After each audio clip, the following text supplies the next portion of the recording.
Lorsque l'esprit règne à nouveau sur l'âme et le corps, l'enfant de Dieu n'est pas de ce chef sorti du temps de la lutte, mais il entre dans un nouveau domaine, où elle se poursuit de façon plus subtile. Ce combat est indiqué dans l'épître aux Éphésiens 6, 10, 18. Au commencement de l'épître, le disciple est assis avec Christ dans les lieux célestes, 11, 6. Un peu plus loin, nous le trouvons au sein de la bataille. Il nous est montré combattant contre les légions spirituelles mauvaises, et ayant à déjouer les ruses et les artifices du diable dans les lieux célestes. Ce qui prouve qu'une fois devenu spirituel, c'est surtout dans le domaine de l'esprit et contre des pièges et des ennemis spirituels que le chrétien doit être en garde. Esprit, ennemi qui cherche à l'égarer avec des difficultés d'ordre spirituel, bien plus qu'avec des tentations charnelles. Ce combat contre la chair, indiqué dans Galates 5, 17. Le but que se propose alors la puissance des ténèbres, c'est d'amener, de façon ou d'autre, le chrétien spirituel à redescendre sur le terrain psychique, dans le domaine de l'âme, c'est-à-dire de l'amener à se laisser influencer à nouveau par les émotions, les sentiments, l'intelligence, par tout au monde, sauf par l'esprit, habitacle du Saint-Esprit.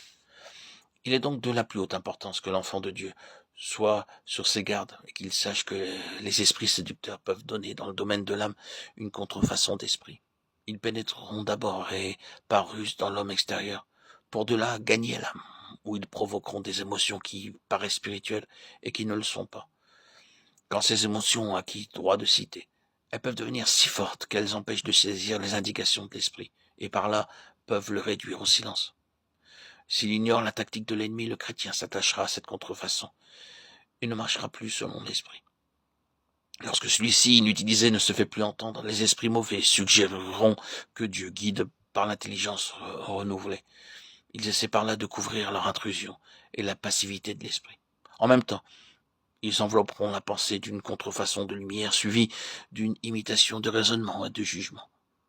Cependant que la victime s'imaginera qu'elle marche toujours dans la lumière et selon la direction de Dieu, ne discernant pas qu'elle obéit à des impulsions psychiques. Le danger n'est pas moindre avec les sensations physiques que l'ennemi peut provoquer pour imiter les intuitions de l'esprit. Le croyant qui n'en discerne pas la source et accepte ces sensations purement physiques se laisse alors guider par la chair à son insu. Pour déjouer ces ruses, il faut être en garde contre toute répercussion psychique consciente des choses du domaine de l'esprit, et même contre tout sentiment psychique excessif de ce qui est du domaine naturel. Que le chrétien soit donc vigilant afin de ne tomber en aucun de ces pièges. Toute sensation physique excessive empêche la concentration de la pensée.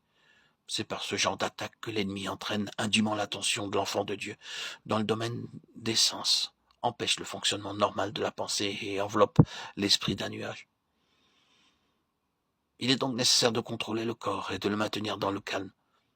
C'est dans cet ordre d'idées que nous conseillons d'éviter les grands accès de rire, les grandes démonstrations de joie, la précipitation, la hâte et tout ce qui excite une action purement psychique, de façon à éclipser, à rejeter au second plan la pensée et l'esprit.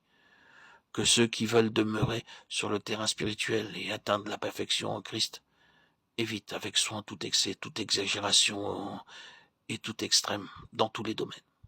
1 Corinthiens 9, 25-27.